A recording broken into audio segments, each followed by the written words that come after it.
Delhi court ने योग वाले बाबा, शरबत जिहाद वाले भी यानी कि बाबा रामदेव की हवा और हेकड़ी दोनों निकाल कर रख दी है। अब लग रहा है कि बाकी की सारी उम्र बाबा को अपनी जबान और छोटे दिमाग की बदौलत कोर्ट में नाक रगड़ रगड़ कर माफी मांग मांग कर काटनी पड़ेगी। रूह अफ़ज़ा के मामले पर हाईकोर्ट ने ऐसी फटकार लगाई है कि रामदेव जी फिर से माफी वीर बनने को तैयार हो गए हैं, तैयारी कर रहे हैं। वो कोर्ट की टिप्पणी इतनी सख्त है कि बाबा की रूह कांप गई है दोस्तों। रूह अफ़ज़ा वाले बयान देने के बाद सोच करिए कि अब क्या होगा, पूरा मामला क्या है बताऊंगी आपको। वक्फ कानून को लेकर आज आपको एक ऐसी जानकारी दूंगी, एक ऐसी किताब के बारे में बताऊंगी जिसे हर मुसलमानों को लंबी लड़ाई लड़ने के लिए जानना बहुत जरूरी है दोस्तों। इसके साथ बहुत सारी खबरें आज के इस वीडियो में आपके लिए लेकर आई हूं, इसलिए पूरा वीडियो जरूर देखिएगा, अंत तक देखिएगा क्योंकि बहुत कुछ खास जैसा कि मैंने कहा आज होने वाला है। वीडियो शुरू करूं उससे पहले आपसे गुजारिश है रोज की तरह कि लाइक जरूर से कर दीजिएगा और दोस्तों चैनल को सब्सक्राइब नहीं किया है तो कर लीजिएगा। चलिए शुरू करते हैं वीडियो। द लाइव टीवी, सच सबसे आगे। आदाब दोस्तों, मेरा नाम है मिसबाह खान और आप मुझे द लाइव टीवी पर देख रहे हैं।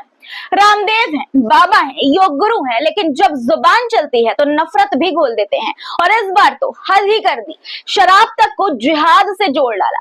रूह अफ़ज़ा जैसे आम शरबत को इन्होंने बता दिया शरबत जिहाद। और जब ये बात कोर्ट पहुंची, हाई कोर्ट तक पहुंची तो दिल्ली हाई कोर्ट की अंतरात्मा तक खिल गई दोस्तों। कोर्ट ने साफ ये कहा कि ये बयान माफी लायक है ही नहीं और ऐसी बात कही जिसे सुनकर बाबा के वकील कहने लगे कि माफी माफी माफी। दरअसल दिल्ली हाई कोर्ट ने मंगलवार को सुनवाई हुई हाई कोर्ट में और मामला था बाबा रामदेव के उस वीडियो का जिसमें उन्होंने रूह अफ़ज़ा को शरबत जिहाद कहा था। इस बयान पर हमदर्द कंपनी ने कोर्ट में याचिका दायर की थी क्योंकि रूह अफ़ज़ा उनका ही प्रोडक्ट है। कोर्ट ने बाबा रामदेव की इस टिप्पणी को लेकर गंभीर आपत्ति जताई। जज साहब ने यह साफ कहा कि जब मैंने ये वीडियो देखा तो मुझे अपने कानों और आंखों पर यकीन नहीं हुआ। ये बयान किसी भी तरह से माफी के लायक नहीं है। कोर्ट की नाराजगी के बाद जब दोपहर 12 बजे फिर से सुनवाई हुई तो बाबा रामदेव के वकील का लहजा एकदम नर्म पड़ गया। वो बिल्कुल ठंडे पड़ गए और बोलने लगे कि हम सारे वीडियो हटा देंगे, हटाने के लिए तैयार हैं, मैंने पहले भी ने समझाया है। कोर्ट ने कहा तो फिर एक हफ्ते में हलफनामा फाइल कीजिए, ये बात लिख कर दीजिए कि आगे से रूह अफ़ज़ा या हमदर्द के बारे में कोई भी विवादित बयान या विज्ञापन नहीं दिया जाएगा। हमदर्द के वकील ने यह कहा कि बात सिर्फ एक वीडियो की नहीं है, अब और भी क्लिप्स सामने आ रही हैं। इस पर रामदेव के वकील ने कहा कि जो चीजें हमारे कंट्रोल में होंगी वो सब हटा दी जाएंगी, प्रिंट हो या वीडियो, हर विवादास्पद विज्ञापन हटाया या बदला जाएगा। दोस्तों ये शरबत जिहाद वाला मामला हाईकोर्ट में भले ही पहुंच गया, हाईकोर्ट ने सख्त टिप्पणी भले ही इस पर कर दी, लेकिन फैसला आना अभी बाकी है। और इस फैसला आने के बीच जो सबसे बड़ा सवाल है वो ये है कि क्या बाबा रामदेव हर बार विवाद खड़ा करेंगे और फिर कोर्ट में आकर माफी मांगकर बच निकलेंगे? क्या इस बार सिर्फ वीडियो हटाना ही काफी है या फिर समाज को बांटने वाली बातों पर कोई सख्त कदम उठाना जरूरी हो गया है अब? क्योंकि ये पहली बार नहीं है बाबा रामदेव का। बाबा रामदेव पहले भी कई बार ऐसे बयानों के लिए कोर्ट में माफी मांग चुके हैं, चाहे वो एलोपैथी को लेकर हो, कोविड इलाज की दवाइयां हो या फिर डॉक्टर्स के लिए विवादित बातें हो। लेकिन इस बार मामला रूह अफ़ज़ा का है, वो शरबत जो हर घर में मिल जाता है, हर मजहब का हिस्सा बन जाता है, उसे जिहाद से जोड़ना या नफरत फैलाना नहीं है, बिल्कुल है। तो क्या बाबा रामदेव के लिए हर बार माफी ही बचाव का रास्ता है या अब अदालत को कोई सख्त कदम उठाना चाहिए इनके खिलाफ ताकि समाज में नफरत फैलाने वाले बयान दोबारा दोहराए ना जाए? सख्त कदम उठाना इनके लिए बहुत जरूरी है। एक एग्जाम्पल पेश किया जाना चाहिए कोर्ट के द्वारा। 1 मई को इस मामले की अगली सुनवाई होगी दोस्तों। कोर्ट क्या फैसला लेगा ये तो आने वाला वक्त ही बताएगा, लेकिन आपको क्या लगता है, क्या शरबत जिहाद कहने वाला माफी का हकदार है या नहीं? कमेंट में इस पर अपनी राय जरूर लिखिएगा। अब एक ऐसी खबर जिसे आज हर मुसलमानों को जानना बेहद जरूरी हो गया है। सिर्फ 5 रुपए की एक किताब, लेकिन असर ऐसा कि बड़े बड़े की नींव हिला दे। वक्फ संशोधन कानून पर पहली बार इतना साफ, सरल और दमदार जवाब। नाम है वक्फ का नया कानून, नियत में खोट, संविधान की आत्मा पर चोट। ये कोई मोटी किताब नहीं, बस एक छोटी सी बुकलेट है, लेकिन इसका कंटेंट किसी बड़े तर्क से कम नहीं है। लेखक हैं जसविंदर सिंह, मध्य प्रदेश के सीपीएम राज्य सचिव। इनका अनुभव, इनकी समझ और लिखने का अंदाज सब कुछ जनता के लिए है। इस किताब में सवाल जवाब के स्टाइल में वक्फ कानून के हर पहलू को बताया गया है। सरकार ने क्या बदला है, क्यों बदला है, इसका असर मुसलमानों पर क्या होगा और क्या ये बदलाव संविधान की आत्मा के खिलाफ है। सिर्फ 5 रुपए की कीमत रखी गई है ताकि आम जनता इसे पढ़ सके। विपक्ष के बाकी दलों और संविधान के लिए लड़ रहे संगठनों को भी ऐसी ही किताबें लानी चाहिए, छोटी, सस्ती और दमदार। इस किताब को लेकर जानकारी शेयर करते हुए शकील अख्तर जर्नलिस्ट हैं जो, उन्होंने ट्वीट किया। क्या लिखा उन्होंने, पढ़कर मैं आपको सुनाती हूँ। इन्होंने लिखा है कि एक छोटी सी बुकलेट है मगर वक्फ संशोधन कानून पर पूरी जानकारी ज्यादा से ज्यादा लोग पढ़े, इसलिए कीमत रखी गई है सिर्फ 5 रुपए। लेखक जसविंदर सिंह है जो मध्य प्रदेश के सीपीएम के राज्य सचिव है। उनके पहले भी ऐसी कई किताबें आ चुकी है। सवाल जवाब की शैली में ऐसी छोटी छोटी पुस्तिकाएं बहुत उपयोगी होती हैं। विपक्ष के सभी दलों और इस समय लोकतंत्र और संविधान के लिए लड़ रहे दूसरे संगठनों को भी इस तरह की बहुत सारी बुकलेट छापना चाहिए। आम जनता में फैले झूठ को साफ करने के लिए ऐसी पुस्तिकाएं हमेशा से बहुत उपयोगी रही हैं। जनता इसे पढ़कर झूठ फैलाने वालों से लड़ जाती है। बुकलेट कहां से ले सकते हैं, लेने के लिए संपर्क करने का इन्होंने जो ट्विटर हैंडल भी वो बताया है। अब अगली खबर पर आते हैं दोस्तों। ये वीडियो आपने देखा ही होगा जो आपकी स्क्रीन पर है। गुड़गांव में बाइक राइडर को गुंडों ने कैसे पीटा पूरे हिंदुस्तान ने देखा। वीडियो काफी वायरल है लेकिन गोदी मीडिया को ये नहीं दिखा। जी हाँ, ये नहीं दिखा। जानते हैं क्यों नहीं दिखा? मैं आपको बताती हूँ। क्योंकि आरोपी भानु प्रताप शर्मा जो आपको इस वीडियो में दिख रहा है बाइक सवार के साथ मारपीट करते हुए, उसका कनेक्शन भारतीय जनता पार्टी से है। अगर गुंडा बीजेपी नेता के साथ फोटो में दिख जाए तो टीवी डिबेट में वो खबर गायब हो जाती है और अगर बेंगलुरु में उसी तरह का झगड़ा हो तो उसे बना दिया जाता है कन्नड़ बनाम हिंदी का मुद्दा। यह है आज की नेशनल मीडिया दोस्तों, जो खबर से नहीं एजेंडे से चलता है। गुड़गांव में एक बाइक सवार पर हमला होता है, सबने देखा। मुख्य आरोपी की फोटो भारतीय जनता पार्टी के नेता प्रवेश शर्मा के साथ वायरल होती है। प्रवेश शर्मा आरोपी का बर्थडे केक, जी हाँ, काटते हुए नजर आते हैं। तस्वीरों में आप साफ तौर पर देख पा रहे होंगे कि किस तरह से जश्न मनाया जा रहा है। इसलिए यहाँ नेशनल मीडिया मौन हो गया, उसने ये खबर नहीं दिखाई। लेकिन बेंगलुरु का मामला उठाया, राइट विंग सोशल मीडिया ने तुरंत इसे कन्नड़ बनाम हिंदी का रंग दे दिया और नेशनल मीडिया ने उसी रंग में रंग कर इस खबर को प्राइम टाइम में परोस दिया। ट्विटर हैंडल पर हैशटैग चला, बहसें हुई, झूठी कहानी बनी, लेकिन गुड़गांव का असली वीडियो गायब रहा। इस खबर को लेकर मोहम्मद जुबैर ने 2 ट्वीट किया। पहले ट्वीट में वो लिखते हैं कि रोड रेज की घटनाएं हुई हैं, एक गुड़गांव में और दूसरी बेंगलुरु में, लेकिन मीडिया ने गुड़गांव वाली खबर को नजरअंदाज कर दिया और बेंगलुरु की घटना को तूल दे दिया। उन्होंने 2 जर्नलिस्ट हैं, एंकर हैं शिव शंकर और दूसरे हैं शिव अरुण जैसे एंकरों को टैग किया और लिखा कि इन जैसे एंकरों ने भी बेंगलुरु की बात की लेकिन गुड़गांव पर चुप्पी साध ली। असल में आजकल छोटी छोटी लड़ाइयों या झगड़ों को राइट विंग सोशल मीडिया और कुछ न्यूज चैनल भाषा के नाम पर जंग बना देते हैं। बेंगलुरु की घटना को भी इसी तरह कन्नड़ बनाम हिंदी का रंग दे दिया गया। क्या ये सब एक सोची समझी साजिश है कर्नाटक के लोगों को बदनाम करने की? सोचने वाली बात है। इन्होंने ये कहा अपने इस ट्वीट में दोस्तों। इसके बाद एक दूसरा ट्वीट किया, अंग्रेजी में ट्वीट है, मैं आपको अनुवाद बताती हूँ हिंदी में कि क्या इन्होंने लिखा है। लिखते हैं दूसरे ट्वीट में कि कई तस्वीरें, कई वीडियो भी शेयर की इन्होंने और इस वीडियो को शेयर करते हुए सबूत के साथ इन्होंने लिखा कि गुड़गांव में बाइक सवार पर हमला करने वाला मुख्य आरोपी भानु प्रताप शर्मा बीजेपी नेता प्रवेश शर्मा के साथ फोटो में नजर आ रहा है। अब सवाल ये है कि क्या इसी वजह से नेशनल मीडिया ने इस खबर को प्राइम टाइम में नहीं दिखाया? क्या इसलिए बड़े एंकरों ने इस पर चुप्पी साध ली और ध्यान कर्नाटक की खबरों की तरफ मोड़ दिया? अब एक और खबर देखिए दोस्तों, मुस्लिम पंचर बनाते हैं कहने वाले प्रधानमंत्री नरेंद्र मोदी अब कह रहे हैं कि मुस्लिम तो बड़े दूरदर्शी और काबिल हैं, लेकिन हिंदुस्तान के अपने मुसलमानों को नहीं बल्कि सऊदी अरब के अमीर मुसलमानों को। जी हाँ, खुद देख लीजिए आपकी स्क्रीन पर न्यूज 24 की एक खबर जिसमें प्रधानमंत्री ये कह रहे हैं कि मोहम्मद बिन सलमान ने मुझ पर गहरी छाप छोड़ी है। मोहम्मद बिन सलमान ने प्रधानमंत्री नरेंद्र मोदी पर गहरी छाप छोड़ी है, ये खुद प्रधानमंत्री कह रहे हैं। आगे वो कहते हैं कि उनकी दूरदर्शी दृष्टि और अपने लोगों की आकांक्षाओं को पूरा करने का उनका जुनून वास्तव में उल्लेखनीय है। मुझे सऊदी अरब के साथ अपने संबंधों पर बहुत गर्व है। ये प्रधानमंत्री की बोल है दोस्तों। ये प्रधानमंत्री, देश के प्रधानमंत्री विदेश के अमीर अमीर मुसलमानों के लिए कह रहे हैं। इस बयान पर सोशल मीडिया पर अब प्रधानमंत्री की आलोचना भी लोग कर रहे हैं। एक यूजर हैं अशोक, जिन्होंने लिखा कि क्या भारत के मुसलमानों पर गर्व नहीं है? प्रधानमंत्री मुसलमानों को पंचर वाला कहते हैं और विदेश में शेखों की तारीफ करते हैं। ये किस प्रकार का पाखंड है?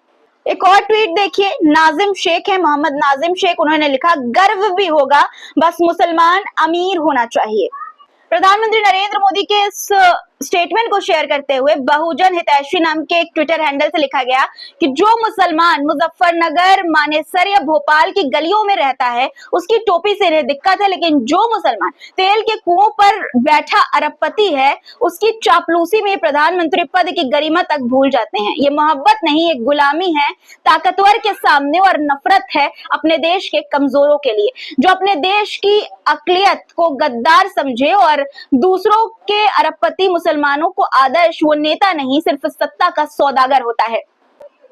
खैर दोस्तों, प्रधानमंत्री नरेंद्र मोदी का शेखों के साथ कितना लगाव है, अमीर मुसलमानों के साथ कितना लगाव है, ये आप जानते ही हैं। और अब अगली खबर पर आते हैं। देखिए, आपकी स्क्रीन पर देखिए, मिलेट टाइम्स की खबर है जिसमें जो सिख समुदाय के लोग हैं वो क्या कह रहे हैं। सियाल सिंह नाम के एक शख्स हैं जो ये कह रहे हैं कि मुगलों के बगैर सिखों का इतिहास अधूरा है। औरंगजेब आलमगीरी के एहसान को हम सिख समाज कभी नहीं भूल सकते हैं। अंधभक्तों को ये बयान दोस्तों, जो औरंगजेब की कब्र खोदने पर तुले हुए हैं, उनको ये बयान काफी खल सकता है। दोस्तों, हमारे देश में हिंदू मुस्लिम चल रहा है और चीन, हमारा पड़ोसी मुल्क, सीधा 10G पर पहुंच गया है। जी हाँ, यकीन ना हो तो खबर देख लीजिए, आपकी स्क्रीन पर है। हेडलाइन देखिए, दुनिया 5G नेटवर्क पर चीन ले आया 10G नेटवर्क, 2 सेकेंड में होगी मूवी डाउनलोड। जी हाँ दोस्तों, खबर में आगे ये बताया गया है कि जहां एक तरफ दुनिया भर में अभी 5G नेटवर्क भी लोगों तक सही से नहीं पहुंच पाया है, वहीं चीन ने अपने 10G नेटवर्क की शुरुआत कर दी है। चीन का ये 10G नेटवर्क किसी टेस्टिंग फेज में नहीं है, बल्कि इस्तेमाल के लिए उपलब्ध है दोस्तों। जी हाँ, सही सुना आपने। इसकी शुरुआत हेबेई प्रांत के सुन्ना काउंटी के हुआवे और चाइना यूनिकॉम ने की है। जानकार इसे इंटरनेट टेक्नोलॉजी के क्षेत्र में एक बड़ी छलांग के तौर पर देख रहे हैं। यह टेक्नोलॉजी ग्लोबल इंटरनेट के लिए एक नया स्टैंडर्ड भी सेट करेगी। इस सुपर फास्ट इंटरनेट के बदौलत लेटेंसी बहुत ही कम रह जाएगी। सोशल मीडिया पर भी लोग अपनी प्रतिक्रियाएं दे रहे हैं चीन के इस कदम पर, इस छलांग पर। एक यूजर देखिए, लिखते हैं कि गजब, चीन ने 10G इंटरनेट शुरू कर दिया है। AI, रोबोटिक्स, कंप्यूटर से जटिल दुरस्त surgery, real time ship, vehicle tracking, high speed train, बिना ड्राइवर की कारें, कंटेंट स्ट्रीमिंग आदि तमाम कामों के लिए बहुत स्पीड वाले इंटरनेट नेटवर्क की आवश्यकता है।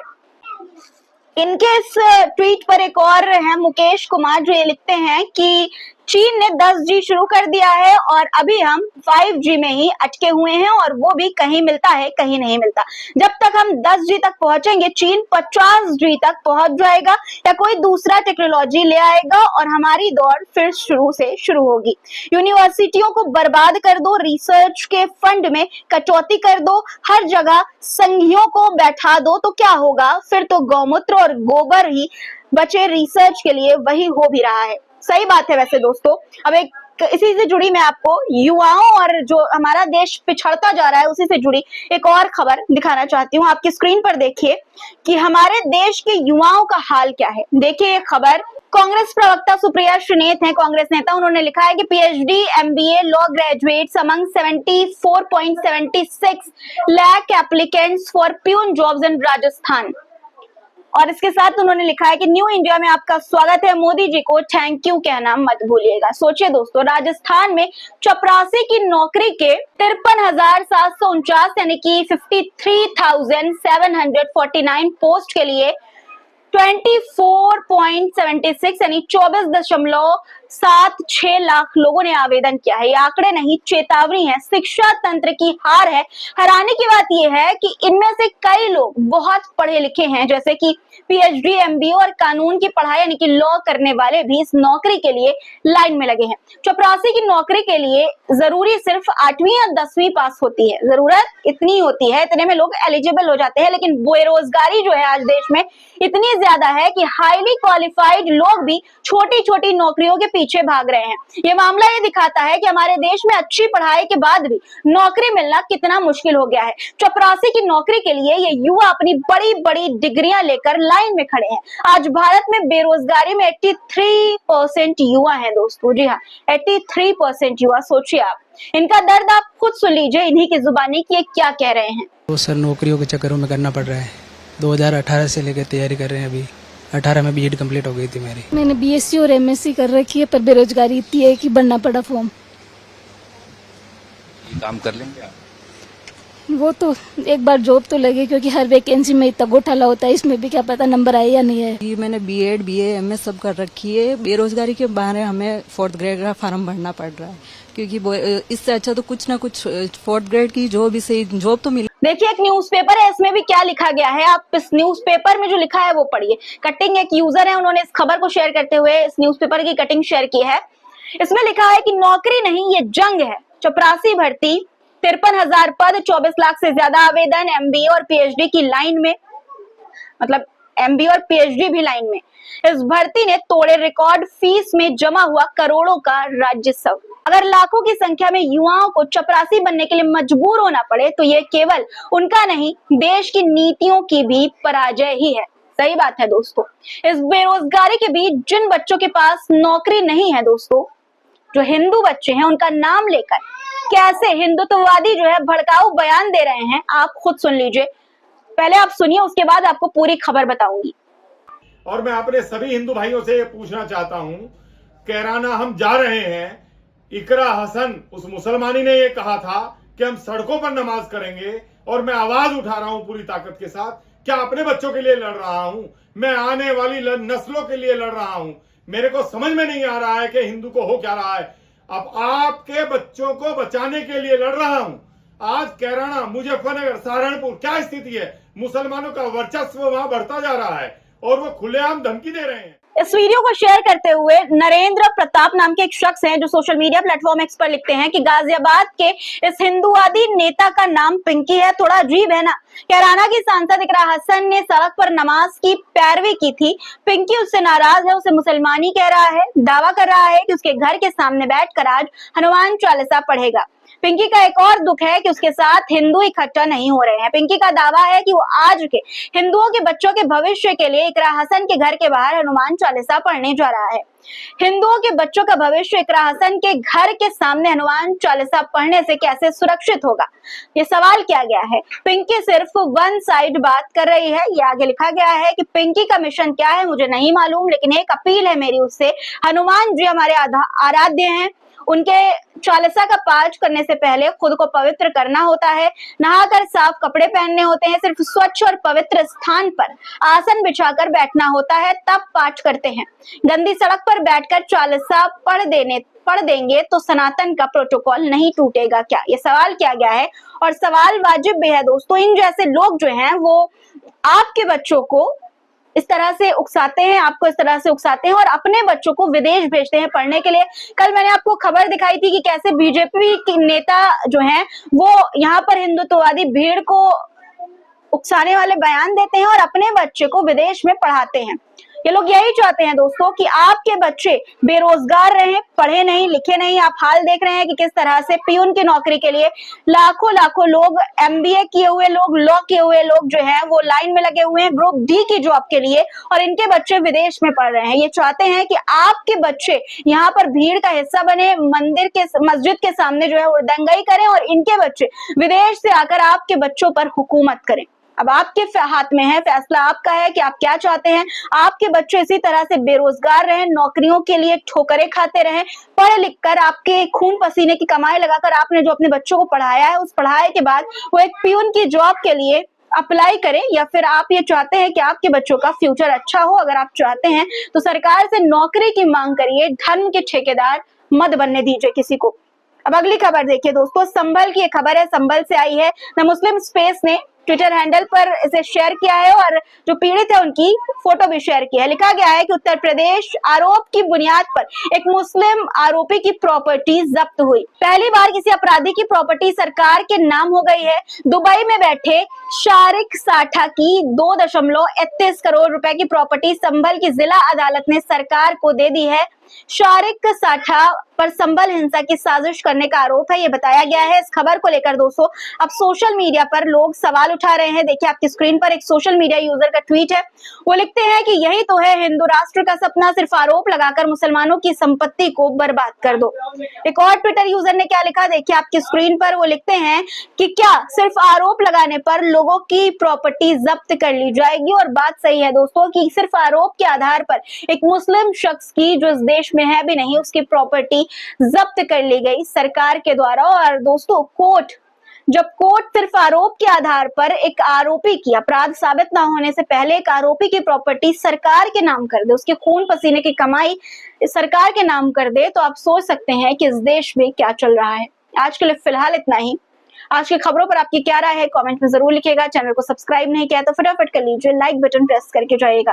फिर मुलाकात होगी आपसे कुछ नए मुद्दों के साथ। अब तक के लिए अपना ख्याल रखिएगा, क्योंकि ख्याल रखना आज के इस दौर में वाकई बहुत जरूरी है। खुदा हाफिज।